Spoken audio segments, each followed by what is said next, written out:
ہل گئی، ایک دفعہ ایک سیاسی استحکام چلا گیا تو یہ سنبھال کوئی نہیں سکے گا۔ اور خاص طور پہ مجھے پتا تھا کہ یہ جو لوگ 30 سال سے اس ملک کے اوپر حکومت کر رہے ہیں اور جنہوں نے یہ سارا ملک کے مسئلے ان کے دور میں شروع ہوئے، تو مجھے پتا تھا کہ انہوں نے نہیں سنبھالنا۔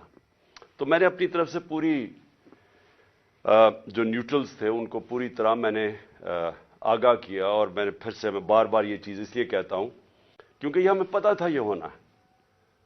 اور شوکت ترین کو بھی جو فائنانس منسٹر تھے انہوں نے بھی پوری طرح سمجھانے کی کوشش کی کہ یہ نہیں سنبھلے گی، اور یہ بڑا مشکل سے ہم سنبھال کے بیٹھے ہوئے۔ اور کیوں مشکل تھی میں یہ بھی آپ کو بتا دوں مشکل کیوں تھی۔ اسے کہتے ہیں کموڈٹی سپر سائیکل۔ اس کا مطلب ہے کہ ساری دنیا میں جو انرجی پرائسز ہیں، بجلی، تیل، پٹرول، کوئلہ، یہ ساری دنیا کے اندر ایک دم اوپر چلے گئے۔ کرونا کے بعد جو کہ ایک سپلائی سائڈ کے اندر ڈسرپشن دنیا میں آئی، یعنی جو اس سے نیٹ ورکس ٹوٹے کیونکہ کرونا میں لاک ڈاؤن شروع ہو گئے، تو اس سے جو سب سے بڑا نقصان ہوا کہ جب سپلائیز ٹوٹی انرجی پروڈکٹس کی تو قیمتیں اوپر چلی گئی۔ تو ہم جب آخری دن ہمارے حکومتوں میں تھے تو جو تیل تھا وہ 110 سے 115 ڈالر پہ چلا گیا پر بیرل۔ آج بھی اوپر بھی گیا، 70-75 سے لے کے آج 85 پہ ہے۔ تو جب ہم تھے تو جب تیل اوپر جاتا ہے تو سب کچھ اوپر چلا جاتا ہے، اور پھر جس طرح میں نے کہا کہ باقی بھی جو کوئلہ اور گیس یہ سب اوپر چلے گئے۔ تو ہمارے لیے مشکل تھا بڑا، کیونکہ ہم بڑا بیلنس کر رہے تھے کہ ایک طرف لوگوں کو بھی مہنگائی سے بچائیں، لیکن امپورٹڈ انفلیشن آ رہی تھی باہر سے، جو بھی چیزیں باہر سے آ رہی تھیں۔ اب گھی، وہ پام آئل اوپر چلا گیا تو گھی کی بھی قیمتیں، دالیں اوپر چلی گئیں، تو ہم بڑی مشکلوں سے بیلنس کر رہے تھے۔ تو اس لیے ہم نے اپنی پوری کوشش کی بتانے کے لیے کہ دیکھیں اگر آپ نے اس وقت یہ سازش کو کامیاب ہونے دیا تو یہ سنبھلے گی نہیں۔ تو آج مجھے بڑا افسوس سے کہنا پڑتا ہے کہ ہم اب ادھر چلے گئے ہیں کہ میں نہیں کہہ رہا، یہ معیشت کے ایکسپرٹ سے آپ پاکستان میں پوچھ لیں، بلکہ باہر بھی جو مضمون لکھے جا رہے ہیں پاکستان پہ، فائنینشیل ٹائمز میں ابھی پاکستان کے اوپر مضمون آیا ہے، سارے اب ایک بڑا خوفناک اور خطرناک پاکستان کی ایک پکچر بتا رہے ہیں کہ ہم جا کدھر رہے ہیں۔ اب میں صرف آپ کو بتانا چاہتا ہوں کہ 2 دنوں میں 33 روپیہ گرا ہے ڈالر کے مقابلے میں، اور ان کے 9 مہینے میں 84 روپیہ گرا ہے ڈالر کے مقابلے میں۔ یہ کیوں گرا ہے؟ پہلے یہ سمجھیں کہ روپیہ کیوں گر رہا ہے۔ روپیہ اس لیے گرا ہے کہ ہماری تاریخ میں سب سے خطرناک سٹیج پہ ہمارے فورن کرنسی ریزروز پہنچ گئے ہیں۔ آج ہمارے جو فورن کرنسی ریزروز ہیں وہ 3.6 ارب ڈالر ہے۔ میں صرف آپ کو موازنے کے لیے ہندوستان کے بتانا چاہتا ہوں کہ ان کے میرے خیال میں 600 ارب ڈالر سے زیادہ ریزروز ہیں، تو ہمارے آج 3.6 ڈالر پہ ریزروز آ گئے۔ میں صرف آپ کو بتانا چاہوں کہ جب یہ نو کانفیڈنس کا یہ موشن داخل کروائی گئی تھی اسمبلی میں، اس وقت ہمارے ریزروز 16.4 ارب ڈالر تھے۔ ہم جب گورنمنٹ میں آئے تھے تو وہ 8 اور 9 ارب ڈالر کے بیچ میں تھے۔ ہم نے ان کو ادھر سے اٹھا کے تو 16.4 ارب ڈالر پہ ہمارے ریزروز تھے جب نو کانفیڈنس دائر ہوا یہ سازش کے تحت۔ تو جب ادھر سے 16.4 سے آج پہنچ گئے 3.6 پہ، اس سے کیا ہوا؟ روپے پہ پریشر پڑنا شروع ہو گیا اور روپیہ گرنا شروع ہو گیا۔ تو یہ میں آج آپ کو بتاؤں کہ ہمارے دور میں یہ بار بار کہتے تھے تباہی کر دی ہم نے، مہنگائی کی تباہی کر دی، اس کے مہنگائی کے اوپر میں بعد میں آتا ہوں، لیکن روپیہ گر رہا ہے۔ اور بڑی وہ اسحاق ڈار وہاں سے سٹیٹمنٹس دیتا تھا لنڈن میں جدھر فرار ہوا تھا کہ میں نے یہ ڈالر کر دی اور میں یہ کر دوں گا، اور آپ کو پتہ ہے آتے ساتھ بھی اس نے پھر بڑھ کے ماری۔ تو وہ جو 84 روپیہ گرا ہے ہمارا ڈالر کے مقابلے میں صرف 9 مہینے میں. اب اس کا اثرات کیا ہے؟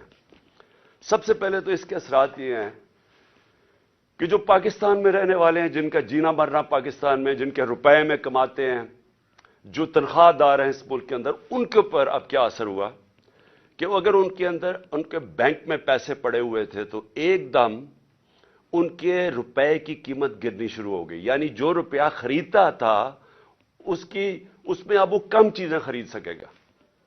لیکن جن کے پیسے باہر لنڈن میں اور آف شور اکاؤنٹس میں ڈالرز میں پڑے ہوئے ہیں، جنہوں نے بڑی محنت سے چوری کر کے پیسہ ملک سے باہر لے کے گئے ہیں، ان کی دولت میں اضافہ ہو رہا ہے. پاکستانیوں کی دولت میں کمی ہو رہی ہے، ان کی دولت اوپر جا رہی ہے. اور اس لیے میں ایک چیز بار بار کہتا ہوں، اور میں آج آپ سب کو یہ کہنا چاہتا ہوں، میری قوم غور سے میری بات سن لے. کبھی کسی پارٹی کو ووٹ نہ دو جس کی لیڈرشپ کے پیسے ملک سے باہر پڑے. کیوں؟ کیونکہ اب ان کو کیا فرق پڑ رہا ہے؟ مجھے بتائیں. جو اس وقت ملک کے اوپر مسلط ہے، یہ زرداری اور شریف خاندان، ان کو کیا نقصان ہو رہا ہے؟ ان کے تو پیسے باہر پڑے ہیں. ان کے تو ہر یہاں سے جو پیسہ چوری کرتے تھے ہنڈیے والے سے باہر ڈالرز میں، اور جب منگوانا ہو تو پھر کسی پاپڑ والے اور چینی والے کے نام پہ منگوا لیا فیک اکاؤنٹس پہ، اور وہی زرداری نے کیا فیک اکاؤنٹس میں. یہ تو پیسہ اپنا باہر بھیج دیتے ہیں. لانچوں میں ان کے ڈالرز باہر جاتے ہیں. جہاز جاتا تھا تو دبئی جاتا تھا یا باہر چلے جاتے تھے پیسے. ان کے تو باہر پیسے پڑے ہیں. تو اثر کس کو ہو رہا ہے؟ اثر ہماری طرح کے لوگ جو اپنا سب کچھ بیچ کے، جنہوں نے باہر کمائی کی تھی. میں نے جب لنڈن کا اپنا فلیٹ بیچا تھا تو میں جب اپنا روپے میں، وہ پاؤنڈز کو روپے میں لے کے آیا تھا تو 90 روپے کا ایک پاؤنڈ تھا. آج 300 روپے کا پاؤنڈ ہے. تو ہم اس سے کیا ہوتا ہے؟ لوگ کیوں پاکستان میں پیسہ لے کے آئیں؟ لوگ باہر رکھیں. کیوں بیرون ملک پاکستانی اب پاکستان میں پیسہ لے کے آئیں؟ کیوں پاکستان میں سرمایہ کاری کریں جب روپیہ گرتا جا رہا ہے؟ وہ ڈالرز میں رکھیں تو ان کو نفع ہونا شروع ہو جاتا ہے. اس کے بہت دور کے نقصانات ہیں پاکستان کو. لیکن میں اب ذرا آپ کو، اپنی قوم کو صرف بتانا چاہتا ہوں کہ آپ کے اوپر، اب میں خاص طور پہ پاکستان کے تنخواہ دار طبقے سے بات کر رہا ہوں. جو بھی مزدور ہے، دہاڑی دار ہے، پولیس والے ہیں، فوجی ہیں، بیوروکریٹس ہیں، جو تنخواہ پہ گزارا کرتے ہیں، آج آپ سب غور سے سن لیں کہ یہ رجیم چینج کے بعد آپ کے اوپر اب کیا اثرات اس کے آنے والے ہیں. پٹرول جب ہم تھے، میں پھر سے یاد کرا دوں کہ انٹرنیشنل مارکیٹ میں تیل اس وقت $110 کے ارد گرد جا رہا تھا، تھوڑا اوپر تھوڑا نیچے. آج ابھی اوپر گیا ہے انٹرنیشنل مارکیٹ میں تیل، ابھی بھی وہ کوئی $85 کے قریب ہے. یہ $75 تک آ چکا تھا. لیکن ہمارے وقت پہ کتنا لیٹر بک رہا تھا پٹرول اور ڈیزل؟ 150 روپے لیٹر ہمارے دور میں پٹرول تھا اور 145 روپے ڈیزل بک رہا تھا. آج جو پٹرول اور ڈیزل ہے، وہ جب یہ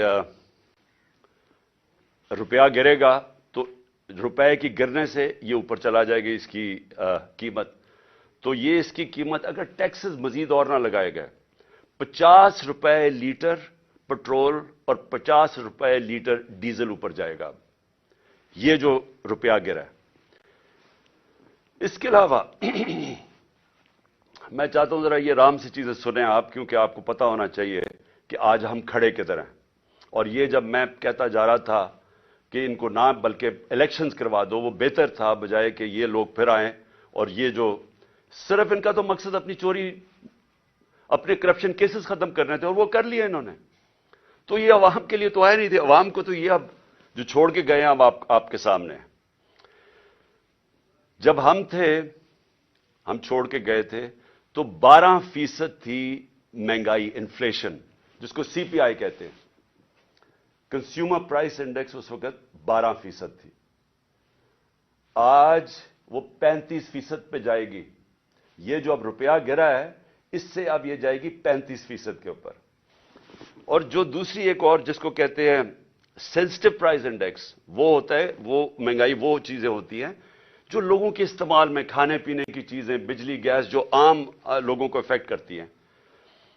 وہ ہمارے دور میں ہم 16 روپے چھوڑ کے گئے تھے، اور یہ یاد رکھیں تب قیمتیں سب سے اوپر تھی. ساری یہ جو گھی کی امپورٹس تھیں، یہ ایڈیبل آئل، یہ سب سے اوپر تھا. تو ہم اس پیک کے اوپر تھے، تو تب وہ 16% تھی. یہ اب جائے گی 45 سے 50%. یعنی پاکستان کی تاریخ کے اندر یہ سب سے زیادہ مہنگائی ہوگی. اور جو چیزیں امپیکٹ ہو. اچھا، اسی دور میں صرف آپ کو بتا دوں، ہمارے دور میں 12% مہنگائی تھی. اس وقت ہندوستان میں 7% تھی. آج پاکستان میں 35% پہ چلی گئی ہے، ہندوستان میں 6% آ گئی ہے.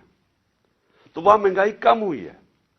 کیوں مہنگائی کم ہوئی ہے؟ کیونکہ انٹرنیشنل یہ جو کموڈیٹی سپر سائیکل ہے، قیمتیں نیچے آ گئی ہیں. تو وہاں 7 سے 6% آ گئی ہے، ہمارا 12 سے 35% پہ گئی ہے. تو سارے جو تنخواہ دار طبقے ہیں، آپ سوچ لیں کہ جب 35% مہنگائی ہوگی، آ گئی. مشکل وقت تھا ہمارے دور میں بھی، کرونا کا، انٹرنیشنل جو امپورٹڈ انفلیشن تھی اس کے ہمارے کنٹرول میں نہیں تھی، تو تب وہ سارے اوپر تھے. تو اب تو وہ نیچے آ رہے ہیں، لیکن پاکستان کے اندر آج مہنگائی بڑھتی جا رہی ہے. اور پھر سے جو تنخواہ دار طبقہ ہے وہ سب سے زیادہ اس سے متاثر ہوگا. جو میں عام آدمی کی اب بات کرتا ہوں، میں باقی لمبی چیزوں کے اوپر نہیں جاتا، لیکن میں صرف ایک عام آدمی جس کی بنیادی ضروریات آٹا ہے، ایک عام گھرانہ ہے، جو ہم نے اندازہ لگایا ہے کہ ایک عام گھر ہے، اس کے اوپر جو اب آٹے کا خرچہ آئے گا، کیونکہ ہمارے دور میں آٹا تھا، آٹا گیا ہمارا 60 روپے، اور آج وہ گیا 150 روپے پہ. یعنی تقریباً 2.5 گنا سے بھی تھوڑا زیادہ. تو آٹا جو عام لوگ، ایک ہم نے اندازہ لگایا، اب 18,000 روپیہ صرف ایک گھر صرف روٹی لینے پہ خرچ کرے گا. تو کمائی صرف جائے گی ان کی، جو بھی پیسہ کمائیں گے 18,000 روپے ادھر. جو عام آدمی استعمال کرتا ہے، پیاز ہمارے دور میں 44 روپے کلو تھا، آج وہ چلا گیا 230 روپے کلو. تو اگر روٹی آ بھی گئی تو اس کے لیے، پیاز کے لیے آپ کے سامنے، اور مرغی دگنی ہو گئی. اب بجلی پہ آ جائیں. دیکھیں بجلی جو ہے نا، یہ آپ سمجھ جائیں کہ یہ اب آ گئی. جو بجلی کے بل ہیں، لوگ پہلے سے شور مچا رہے تھے، ہمارے دور میں بھی لوگ شور مچا رہے تھے، کیونکہ بجلی سب کو افیکٹ کرتی ہے. تو ہمارے 16 روپے یونٹ بجلی تھی تب، آج 36 روپے یونٹ ہے. لیکن اب اس کے یہ جو روپے گرنے کے بعد یہ پہنچ جائے گی، اس میں 8 روپے یونٹ مزید اضافہ ہوگا. گیس 47% گیس کی قیمتوں میں آپ اضافہ ہوگا. اور ایک یہ سوچ رہے ہیں، ان کو کہا جا رہا ہے کہ آپ پچھلی جولائی سے گیس کی قیمتیں وصول کریں، 47% بڑھا کے ان کو وصول کریں. اس کا امپیکٹ عام لوگوں کو تو میں نے بتا دیا آپ کے اوپر کیا ہوگا، لیکن میں اب آپ کو بتاؤں کہ اس کا امپیکٹ پوری معیشت کے اوپر کیا ہوگا. سب سے بڑا اس کے اوپر امپیکٹ ہوگا پاکستان کی گروتھ ریٹ. یعنی جو دولت میں اضافہ ہوتا ہے، جس کو گروتھ کہتے ہیں دولت میں، وہ اس پہلے ہی گر رہا تھا. انڈسٹری بند ہو رہی تھی، کسان متاثر تھا. کسان نے صرف یوریا کے اوپر، ہم نے کیلکولیٹ کیا ہے کہ یوریا کی جو قیمت بڑھی ہے، 60 ارب روپیہ کسانوں کا گیا ہے صرف اضافی یوریا کی قیمت پہ. یہ جو گندم کی فصل اگانی ہے، جو اگائی تھی انہوں نے، یہ جو ابھی کٹے گی مارچ اور اپریل میں، 60 ارب روپیہ صرف گندم اگانے کے لیے یوریا پہ ایکسٹرا ان کو اضافہ، اس کی مہنگائی کی وجہ سے افیکٹ ہوا. ہماری انڈسٹری بند ہو رہی ہے. آج پاکستان کے اندر بے روزگاری بڑھ رہی ہے. بے روزگاری اس لیے بڑھ رہی ہے کہ انڈسٹریز، ایکسپورٹ انڈسٹری، وہ ساری متاثر ہو رہی ہیں. پاکستان کی ایکسپورٹس گر رہی ہیں. کیونکہ انہوں نے جو پالیسیز بنائی را مٹیریل بند کرنے کی سوچے سمجھے بغیر، اس سے متاثر ہوگی ایکسپورٹس. ریمیٹنسز جو باہر سے ڈالرز آ رہے تھے وہ کم ہو گئے ہیں، کیونکہ اتنا بڑا گیپ ہو گیا تھا اس میں. ایک تو وجہ انہوں نے اس لیے کم کیا ہے، اس لیے انہوں نے یہ روپے کو گرایا. یہ ہے جی، میں صرف باقی چیزوں پہ آنے لگا ہوں، لیکن یہ ہے پاکستان کی اکنامک سروے. یہ ہر سال گورنمنٹ جو معیشت کے اوپر ایک ڈاکیومنٹ بناتی ہے. مئی کے اندر یہ ڈاکیومنٹ پبلش ہوئی ہے، یعنی کہ اس حکومت نے یہ ڈاکیومنٹ بنائی ہے، اکنامک سروے. یہ ذرا اکنامک سروے آپ کھول کے دیکھ لیں. اس میں آپ کو جو چیزیں نظر آئیں گی کہ اپریل میں پاکستان مارچ اپریل میں کدھر کھڑا تھا. آپ کو حیرت ہوگی کہ اس سب کے کرونا کے باوجود 2 سال کرونا، انٹرنیشنل پرائسز سب سے زیادہ اوپر، جس کو میں بار بار کہتا ہوں energy prices, commodity super cycle, وہ سب سے زیادہ. اس کے باوجود اس رپورٹ میں پاکستان کی چوتھے سال میں 6% گروتھ ریٹ ہوئی، 6% پاکستان کی اکانومی بڑھی. آج یہ جو میں آپ کو بتا رہا ہوں، یہ 0 سے بھی نیچے چلی جائے گی، یہ منفی میں چلی جائے گی گروتھ ریٹ. ابھی جس طرح انڈسٹری بند ہو رہی ہے، جس طرح کسان متاثر ہو رہا ہے، جس طرح ہماری سروسز امپیکٹ ہو رہی ہے، ساری بزنس سلو ڈاؤن ہے، تو یہ تو اب بالکل نیچے چلی جائے گی. اس کا کیا امپیکٹ پڑے گا؟ روزگار کے اوپر. ہماری ایک نوجوان آبادی ہے. مجھے بڑا فخر تھا کہ ہمارے دور میں 18 لاکھ نوکریاں ہم ہر سال مزید بڑھاتے تھے، اور ہم نے اپنے 3 سال میں 55 لاکھ نوکریاں بڑھائیں. میں پھر سے کہتا ہوں، یہ کرونا کا دور تھا، جب لاک ڈاؤن کا دور تھا، اس میں ہم نے 55 لاکھ نوکریاں بڑھائیں. ابھی صرف ٹیکسٹائل والوں سے پوچھ لو، باقی چیزیں چھوڑیں، صرف ٹیکسٹائل انڈسٹری سے پوچھ لو کہ ان کو کتنا نقصان ہوا ہے، ان کی کتنی زیادہ بے روزگار ہوئے ہیں صرف ٹیکسٹائل ورکرز. ہمارے دور میں ٹیکسٹائل انڈسٹریز کو ورکرز نہیں ملتے تھے، مزدور نہیں ملتے تھے. آج یہ حالات ہے، آپ فیصل آباد جا کے دیکھ لیں تو آپ کو نظر آ جائے گا کہ کس طرح کی بے روزگاری ہے اور مزید آگے آ رہی ہے. یہ جو اسی میں سروے میں ہماری جو لارج اسکیل مینوفیکچرنگ ہے تقریباً 12% تھی. یہ 17 سال کے بعد ہماری انڈسٹری بھی اوپر گئی، ہماری زراعت بھی اوپر گئے، ہماری سروسز انڈسٹریز بھی اوپر گئی. ریکارڈ ٹیکس کلیکشن ہوئی.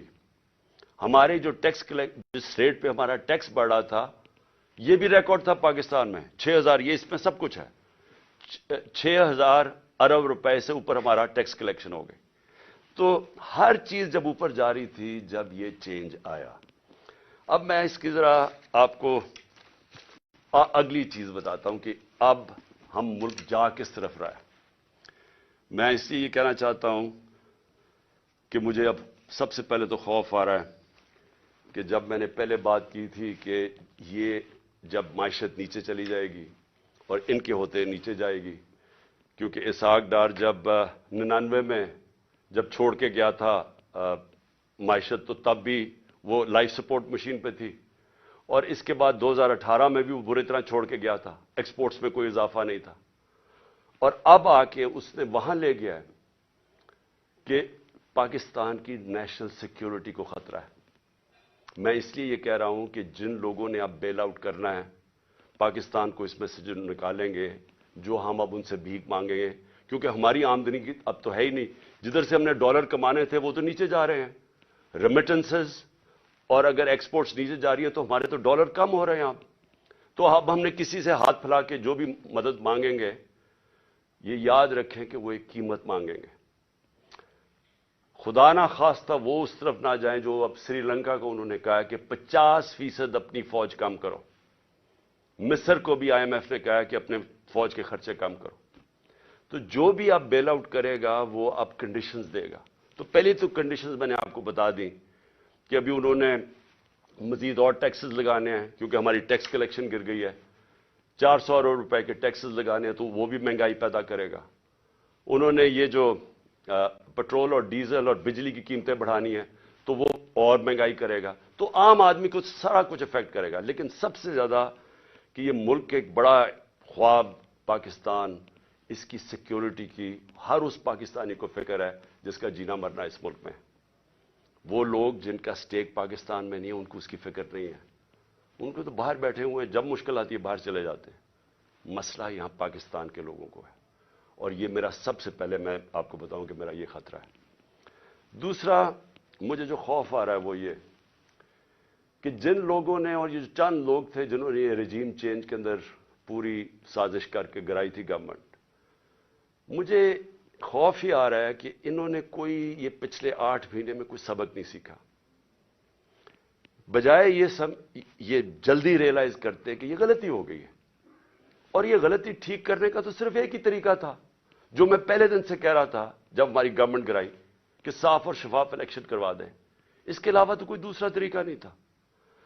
بجائے اس طرف جانے کے مزید اور پاکستان کو دلدل میں ہم نیچے جاتا جا رہا ہے۔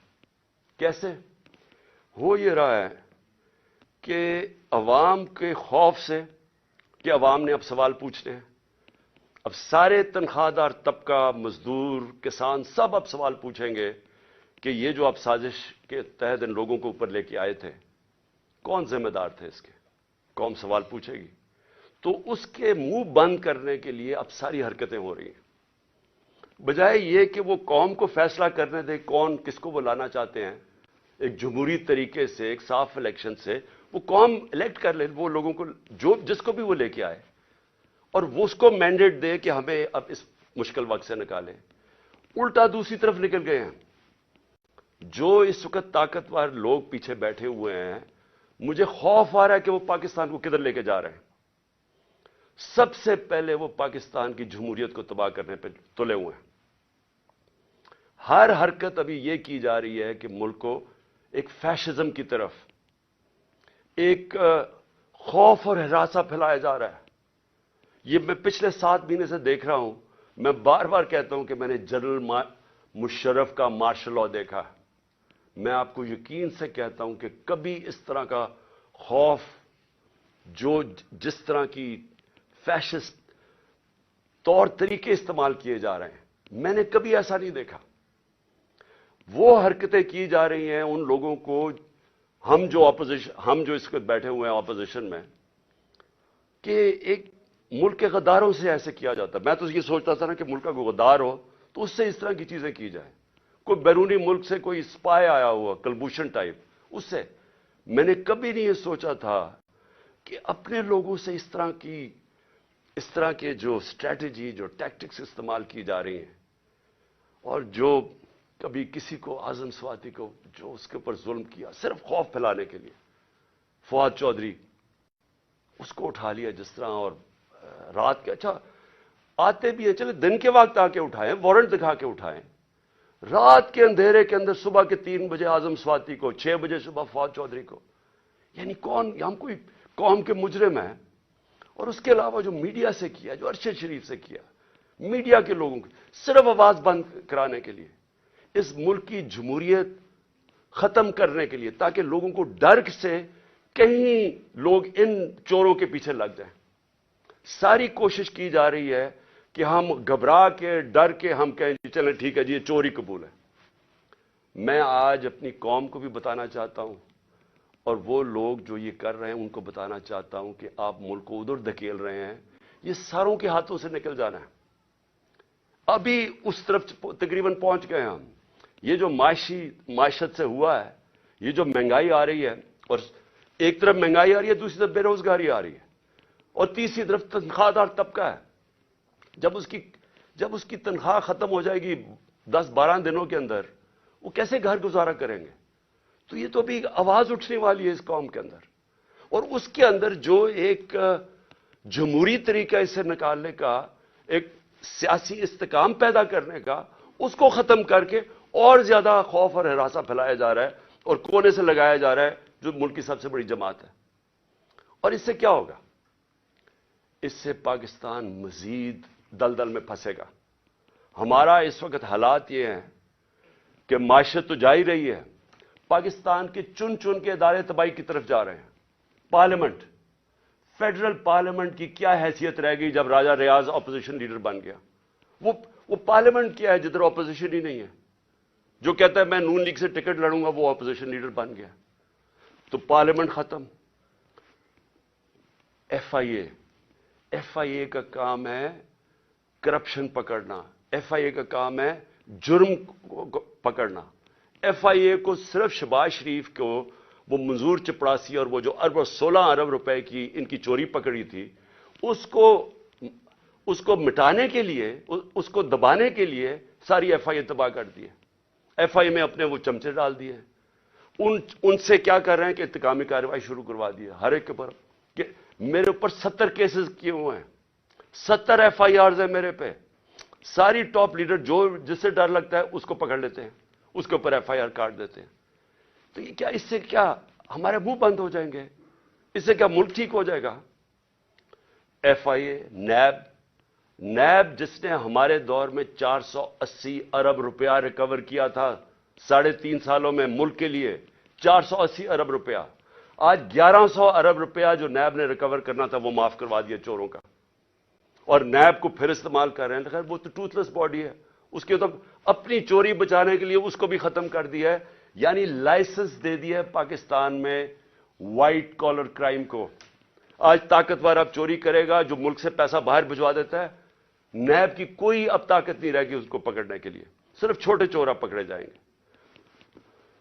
ہماری عدلیہ، ہمارا انصاف کا نظام، اس کے اوپر جتنا پریشر ڈالا ہوا ہے، اور صرف پریشر کس لیے ڈالا ہوا ہے کہ رول آف لا کے لیے نہیں، رول آف لا نہ آئے اس کے لیے پریشر ڈالا ہوا ہے. اور ہمارے سامنے ابھی یہ جو کیئر ٹیکر گورنمنٹ بنی ہے، میں اس کے اوپر آنا چاہتا ہوں کہ پہلے تو قوم کو سمجھ آنی چاہیے کہ کیئر ٹیکر گورنمنٹ کا مطلب ہی ہوتا ہے نیوٹرل امپائر. یہ لے کے کیئر ٹیکر گورنمنٹ اس لیے آئے تھے کہ کسی کو یہ خوف تھا کہ جی جو سٹنگ پارٹی الیکشن کروائے گی وہ صاف اور شفاف الیکشن نہیں کروائے گی، اور اس لیے کیئر ٹیکر گورنمنٹ کا آئیڈیا آیا. لیکن میرا پوائنٹ یہ ہے کہ کیا یہ جو شرمناک ہو رہا ہے کہ کیئر ٹیکر گورنمنٹ کے نام پہ، یہ کبھی پاکستان کی تاریخ میں پہلے ہوا ہے؟ کبھی ایسا ہوا ہے کہ کیئر ٹیکر گورنمنٹ ہمارے بدترین مخالف کو وہاں بٹھا دیا، یہاں بھی اور پختونخوا کے اندر بھی؟ وہ بھی جب آپ کیبنٹ دیکھیں تو اس کا تحریک انصاف، سارے جو اینٹی تحریک انصاف ہے وہ وہاں کیبنٹ میں آ گیا، اور یہاں اس کو بٹھا دیا اور آتے ساتھ ہی کارروائیاں شروع کر دی ہیں جو فواد چودھری سے کی ہیں، اور باقیوں کے اوپر اب ایف آئی آرز بنا رہے ہیں. کیا یہ ہے نیوٹرل کیئر ٹیکر؟ یعنی کوئی قوم کو اتنا بیوقوف سمجھا ہوا ہے کہ آپ ایک طرف نیوٹرل امپائر کھڑا کر رہے ہیں اور بدترین ہمارے مخالف یہاں کھڑے کر دیے لا کے. اور پھر کیئر ٹیکر گورنمنٹ کیا کرتی ہے؟ میں ایک کیس صرف بتانا چاہتا ہوں، یہ جو جے آئی ٹی کا ہے. اب جے آئی ٹی بنی تھی، میں پہلے بھی اس کے اوپر بات کر چکا ہوں. یہ بنی تھی جو میرے اوپر حملہ ہوا، جو مجھے قتل کرنے کی طاقتور لوگوں نے جو سازش کی، اور جو میں ابھی بھی میری ٹانگ اس سے ریکور کر رہی ہے، میری ہڈی پوری طرح نہیں ابھی تک جڑی. تو وہ کیئر ٹیکر گورنمنٹ تو بننا چاہیے تھا ان کو کہ صرف الیکشن کروانے کے لیے. اس نے آتے ساتھ ہی پہلے تو انتقامی کارروائی شروع کی، جو آن گوئنگ سکیمز وہ ختم کر دی ہماری، سب غیر قانونی. جو ڈپارٹمنٹس کے ہیڈ لگے ہوئے تھے، جو نان پولیٹیکل لوگ تھے، ان کو ہٹانا شروع کر دیا. اور جو جے آئی ٹی ہے، جے آئی ٹی کو بند کر دیا. اب پروونشل جے آئی ٹی نے فائنڈنگز کی ہوئی تھی کہ ایک نہیں تھا، 3 شوٹر تھے. 2 جو ڈی پی او گجرات تھا اور جو سی ٹی ڈی کا ایس ایس پی تھا، ان دونوں نے پروونس کی جے آئی ٹی کی پروونس کی پولیس نے منع کر دیا کہ جی ہم اپنے فون بھی نہیں دکھاتے جن سے انہوں نے تصویریں لی تھی، اس کا ویڈیو بنائی تھی جو شوٹر تھا ندیم. اور جب انہوں نے یہ ثابت کر دیا 3 شوٹر ہیں، تو وہ ساری جو پورا بنایا ہوا تھا طاقتور لوگوں نے بیانیہ، وہ ختم ہو گیا. تو یہ ضروری تھا کہ طاقتور لوگ سب سے پہلے جو اس حکومت کے پیچھے ہیں کہ جے آئی ٹی کو ختم کریں. اب جے آئی ٹی کا جو انہوں نے ایک اینٹی کرپشن کا آدمی لے کے آئے، ندیم سرور، اس نے کیا کیا ہے، اس نے آتے ساتھ ہی سسپینڈ کر دیا جو انویسٹیگیٹنگ آفیسر تھا، اور سارا جو جے آئی ٹی کا ریکارڈ ہے وہ سیل کر دیا. کس چیز کا ڈر ہے؟ میں یہ سوال پوچھتا ہوں کہ اگر کسی نے کوئی غلط کام نہیں کیا تو ان کو ڈر کس چیز کا ہے؟ آخر ایک سب سے بڑی پارٹی کے ہیڈ ایکس پرائم منسٹر کو قتل کرنے کی کوشش کی گئی ہے. یہ انویسٹیگیشن کیوں بند کی جا رہی ہے؟ آپ چیلنج کر سکتے ہیں بعد میں جب جے آئی ٹی کا رزلٹ آئے تو عدالت میں پیش ہو رہا ہے, تو اس کے اوپر پوری دوسری طرف کی سائڈ کی آ سکتی ہے. لیکن انویسٹیگیشن کیوں بند کر رہے ہیں؟ کیوں اتنا خوف زدہ ہے؟ اور میں آج اپنی ساری قوم کو یہ بتانا چاہتا ہوں کہ دیکھیں, مجھے جب پہلی دفعہ پتا چلا جب ہماری گورنمنٹ ہٹائی گئی تو مجھے پتا چلا کہ مجھے قتل کرنے کی سازش ہوئی ہے. میں نے ویڈیو بنا کے باہر بھیج دی. 4 لوگ تھے بند کمروں میں جنہوں نے فیصلہ کیا مجھے قتل کرنے کا, اور میں نے بتا دیا اور پبلک جلسے میں بتایا کہ یہ میں نے کر دیا اور اگر مجھے کچھ ہوگا تو یہ ویڈیو ریلیز ہو جائے گی. اس کی وجہ سے وہ پیچھے ہٹ گئے. اگلا انہوں نے پلان بی بنایا, دینی انتہا پسند کے نام پہ مجھے قتل کیا جائے. وہ بھی مجھے پتا چل گیا. میں نے تب جا کے 2 پبلک جلسوں کے اندر بتایا کہ یہ کرنے لگے ہیں. پہلے انہوں نے ویڈیو بنائی, پھر میرے اوپر پوری سازش کی, پوری کیمپین بنائی کہ جی اس نے توہین کر دیا مذہب کی. وہ پوری سازش چلی اور اس کے بعد میں نے پہلے بتایا اور پھر انہوں نے تقریباً کامیاب ہو گئے تھے. تو اللہ کا کرم ہے, بچانے والا, زندگی دینے والا. اب یہ تیسرا پلان سی بنا ہے. آصف زرداری اس کے پیچھے ہے. کرپشن کا پیسہ اس کے پاس بے تحاشا ہے. سندھ حکومت سے یہ باقاعدہ سندھ حکومت سے جو پیسہ لوٹتا ہے وہ یا الیکشن کے اوپر لگا دیتا ہے یا سینٹ کے الیکشن میں ایم پیز کو خریدنے پہ لگا دیتا ہے. جو بھی الیکشن آزاد کشمیر کا, گلگت بلتستان, بے تحاشا پیسہ پھینکتا ہے کیونکہ چوری کا پیسہ ہے. یہ پیسہ اس نے لگایا ہے ایک دہشت گرد تنظیم کو, اس نے پیسہ دیا ہے.